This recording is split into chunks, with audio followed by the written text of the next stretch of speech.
और वचन का होगा।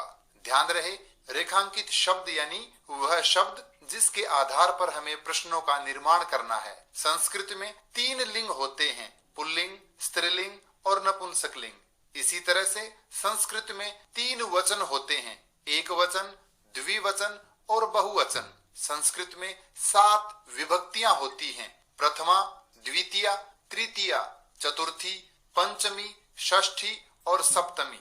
इन सभी विभक्तियों के सामने इनके कारक और कारक चिन्ह लिखे हुए हैं, जैसे कर्ता ने, कर्म को, करण से या के द्वारा, संप्रदान के लिए, अपादान से, ये अलग होने के अर्थ में है, संबंध का, के, की, अधिकरण में, पर।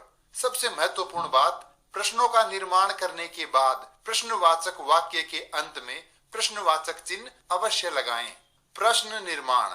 अब एक उदाहरण के माध्यम से प्रश्नों के निर्माण की प्रक्रिया को समझते हैं। सह प्रतिदिनम त्रीणि फलानि खादति, वह प्रतिदिन 3 फल खाता है। इस वाक्य में सह यह एक सर्वनाम शब्द है, प्रतिदिनम यह क्रिया विशेषण है, त्रीणि यह शब्द विशेषण है, फलानि ये विशेष्य है जो कि एक संज्ञा शब्द है, और खादति यह एक क्रिया शब्द है। तो सबसे पहले संज्ञा और सर्वनाम शब्दों के लिए प्रश्नों का निर्माण करने के लिए हमें किम शब्द के रूप याद करने होंगे, अर्थात किम शब्द रूप की सहायता से हम सभी प्रकार के संज्ञा और सर्वनाम शब्दों के लिए प्रश्नों का निर्माण आसानी से कर पाएंगे। इसी तरह से क्रिया विशेषण शब्दों के लिए प्रश्नों का निर्माण करने के लिए जिन शब्दों का प्रयोग करना है वे हैं कदा, कथम, कुत्र, कुतः, किमर्थम, और विशेषण शब्दों के लिए कति, कीदृशः, कीदृशी, कीदृशम, इन शब्दों का प्रयोग करना है। अब हम इन शब्दों को विस्तार से समझते हैं। सबसे पहले हमने सभी प्रकार के प्रश्नवाचक शब्दों को 2 भागों में बांटा। पहला है किम शब्द रूप और दूसरा प्रश्नवाचक अव्यय। किम शब्द रूप को हमें तीनों लिंगों में याद करना होगा और समझना भी होगा, जैसे पुल्लिंग, स्त्रीलिंग और नपुंसकलिंग। इसी प्रकार से प्रश्नवाचक अव्यय जो हैं वे हैं कदा, कथम, कुत्र, कुतः, किमर्थम, कति, कीदृशः, कीदृशी, कीदृशम। इन शब्दों की सहायता से आप सब प्रकार के प्रश्नों का निर्माण आसानी से कर पाएंगे। सबसे पहले हम समझते हैं किम शब्द रूप को। किम शब्द के तीनों लिंगों में हमें रूप याद करने हैं। सबसे पहले किम शब्द पुल्लिंग में हम देखते हैं, ये है 7 विभक्ति, एक वचन, द्विवचन और बहुवचन। तो किम शब्द पुल्लिंग में बनेंगे कह, कौ, के, कम, कौ, कान, केन काभ्याम कैहि, कस्मै काभ्याम केभ्यः, कस्मात् काभ्याम केभ्यः, कस्य कयोः केशाम, कस्मिन् कयोः केषु।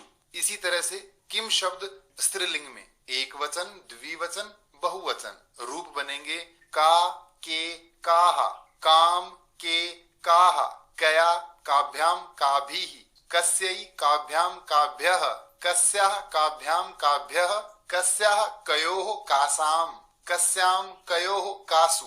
ध्यान रहे किम शब्द के पुल्लिंग और नपुंसकलिंग के रूप में केवल प्रथमा और द्वितीय विभक्ति में थोड़ी सी भिन्नता है, शेष सभी रूप एक समान है। देखिए कैसे हमने 2 विभक्तियों के रूप बदले तो ये हो गए किम शब्द के नपुंसकलिंग के रूप, जैसे किम के कानी, किम के कानी, और शेष सभी पुल्लिंग के समान। तो तीनों लिंगों में हमने किम शब्द रूप देखे। अब इनको थोड़ा विस्तार से समझते हैं। सबसे पहले किम शब्द का हमने तीनों लिंगों में केवल एक वचन रूप को समझने के लिए यहाँ रखा है। ये है किम शब्द पुल्लिंग के रूप केवल एक वचन में, जिन्हें हम अर्थ के साथ समझते हैं। जैसे कह, इसका अर्थ है कौन, किसने या क्या। इसी तरह से यदि हम स्त्रीलिंग और नपुंसकलिंग की बात करें तो का और किम का अर्थ भी होगा कौन, किसने, क्या।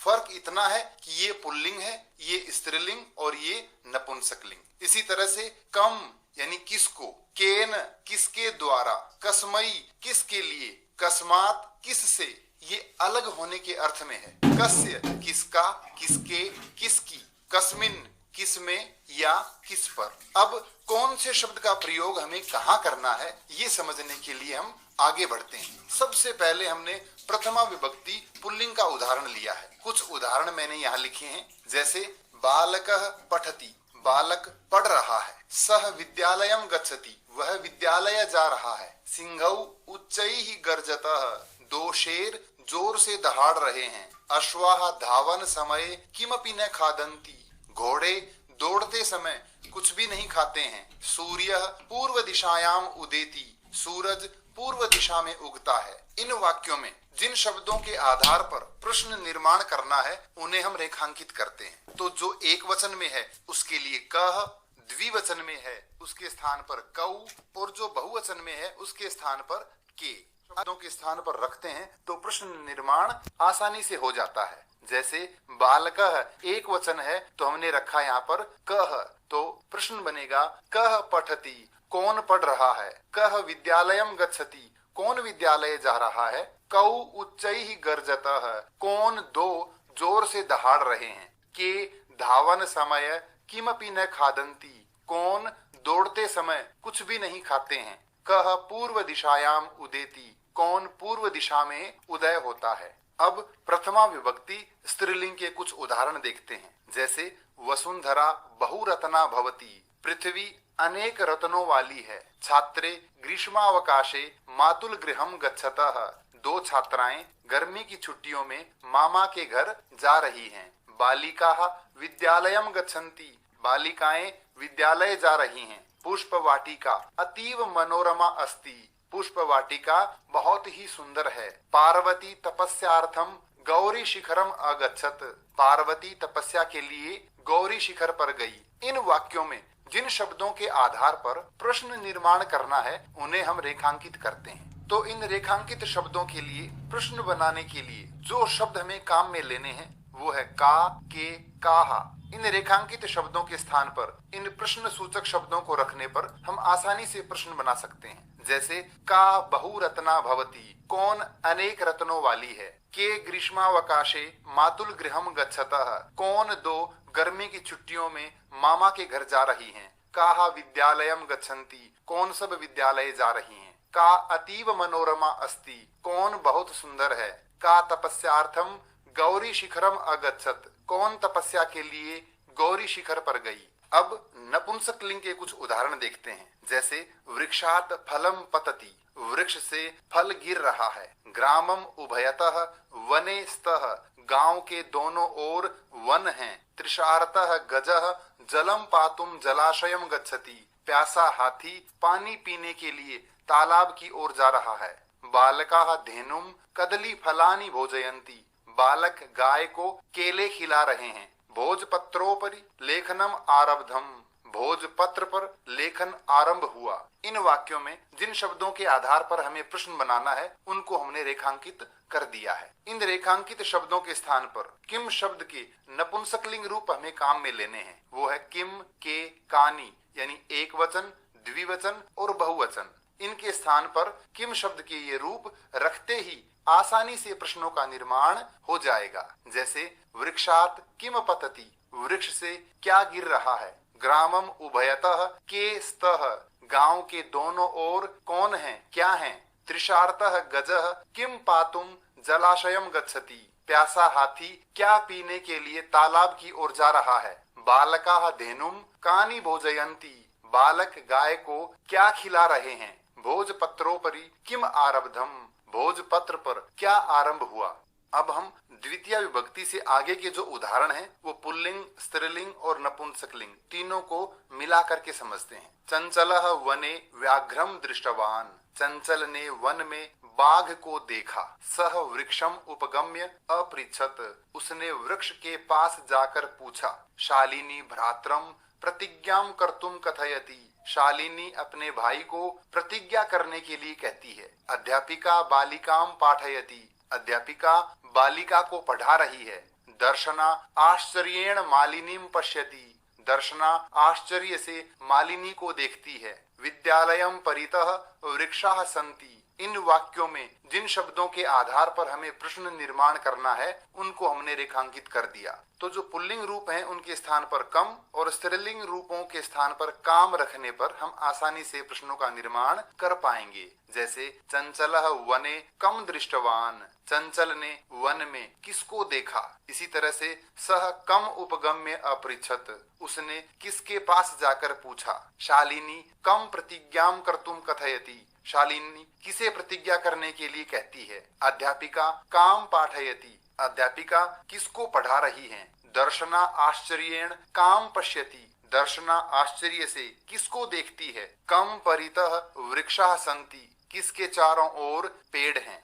अब तृतीय विभक्ति के कुछ उदाहरण देखते हैं। सह बस यानेन जयपुरम गच्छति, वह बस के द्वारा जयपुर जा रहा है। काष्ठकूटः चंचुआ गजस्य नयने स्फोटयिष्यति, काष्ठकूट पक्षी चोंच से हाथी की आंखें फोड़ देगा। पार्वती विजयया साकम गौरी शिखरम अगच्छत, पार्वती विजया के साथ गौरी शिखर पर गई। माता पुत्रेण सह आपणम गच्छति, माता पुत्र के साथ बाजार जा रही हैं। सूर्य सत्येन तपति, सूर्य सत्य से तपता है। इन वाक्यों में जिन शब्दों के आधार पर प्रश्नों का निर्माण करना है उनको हमने रेखांकित कर दिया है। तो इनके स्थान पर जो शब्द हमें काम में लेने हैं वो हैं केन और कया। तो इन शब्दों में से जो पुल्लिंग है उसके स्थान पर केन और स्त्रीलिंग है उसके स्थान पर कया। इन दोनों शब्दों को रखने पर आसानी से हमने प्रश्नों का निर्माण कर लिया। जैसे सह केन जयपुरम गच्छति, वह किस से जयपुर जा रहा है। काष्ठकूटः कया गजस्य नयने स्फोटयिष्यति, काष्ठकूट नामक पक्षी किस से हाथी की दोनों आंखें फोड़ देगा। पार्वती कया साकम गौरी शिखरम अगच्छत, पार्वती किसके साथ गौरी शिखर पर गई। माता केन सह आपणम गच्छति, माता किसके साथ बाजार जा रही है। सूर्य केन तपति, सूर्य किससे तपता है। अब चतुर्थी विभक्ति के कुछ उदाहरण देखते हैं। जैसे सूर्याय नमः, सूर्य को नमन। जनाः सर्वकाराय देशस्य विकासार्थम धनम ददति, लोग सरकार को देश के विकास के लिए धन देते हैं। पिता बालिकायै क्रीडनकानि आनयति, पिता बालिका के लिए खिलौने ला रहे हैं। मोहनः निर्धनाय धनम ददाति, मोहन निर्धन को धन देता है। सर्वेभ्यः स्वस्ति, सभी का कल्याण हो। इन वाक्यों में जिन शब्दों के आधार पर प्रश्नों का निर्माण करना है उनको हमने रेखांकित कर दिया। इन शब्दों के स्थान पर जिन प्रश्नवाचक शब्दों का प्रयोग करना है वो है कस्मई और कस्यई। तो इनमें जो शब्द पुल्लिंग है उसके स्थान पर कस्मई और जो स्त्रीलिंग है उसके स्थान पर कस्यई रखने पर हम आसानी से प्रश्नों का निर्माण कर सकते हैं। जैसे कस्मई नमः, किसको नमन। जनाः कस्मई देशस्य विकासार्थम धनम ददति, लोग किसको देश के विकास के लिए धन देते हैं। पिता कस्यै क्रीडनकानि आनयति, पिता किसके लिए खिलौने ला रहे हैं। मोहनः कस्मै धनम ददाति, मोहन किसके लिए धन दे रहा है। केभ्यः स्वस्ति, किनका कल्याण हो।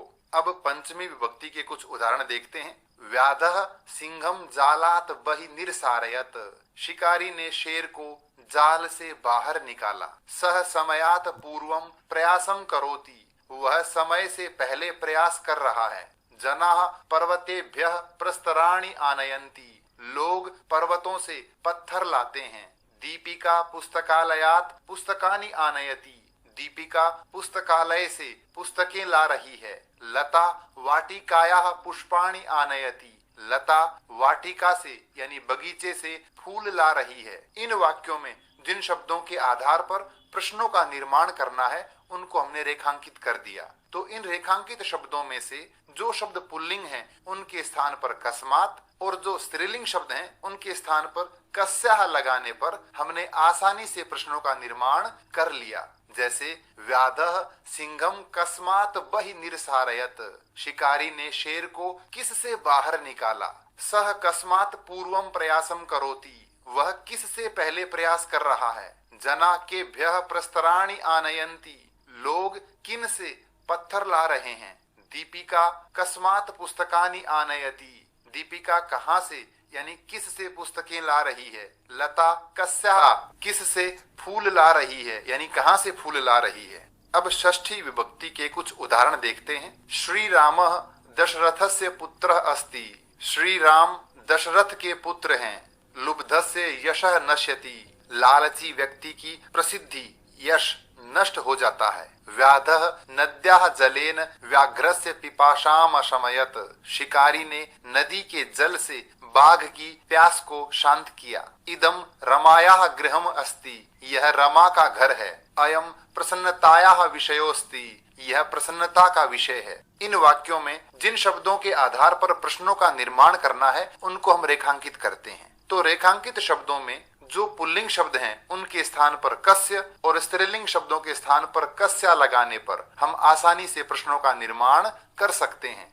जैसे श्री रामः कस्य पुत्रः अस्ति, श्री राम किन के पुत्र हैं। कस्य यशः नश्यति, किसका यश यानी प्रसिद्धि नष्ट होती है। व्याधः कस्याः जलेन व्याघ्रस्य पिपासाम शमयत, शिकारी ने किसके जल से बाघ की प्यास को शांत किया। इदम कस्याः गृहमस्ति, यह किसका घर है। अयम कस्याः विषयोस्ति, यह किसका विषय है।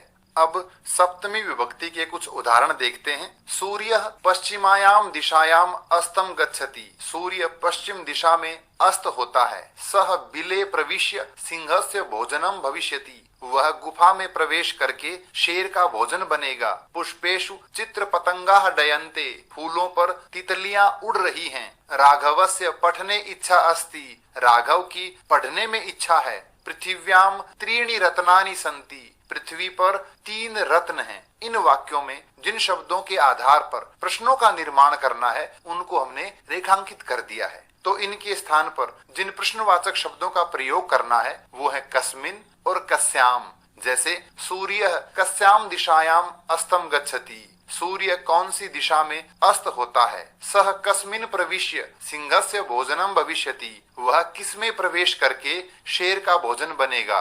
केशु चित्र पतंगाः डयन्ते, किन पर तितलियां उड़ रही हैं। राघवस्य कस्मिन इच्छा अस्ति, राघव की किसमें इच्छा है। कस्याम त्रीणि रत्नानि सन्ति, किस पर 3 रत्न हैं।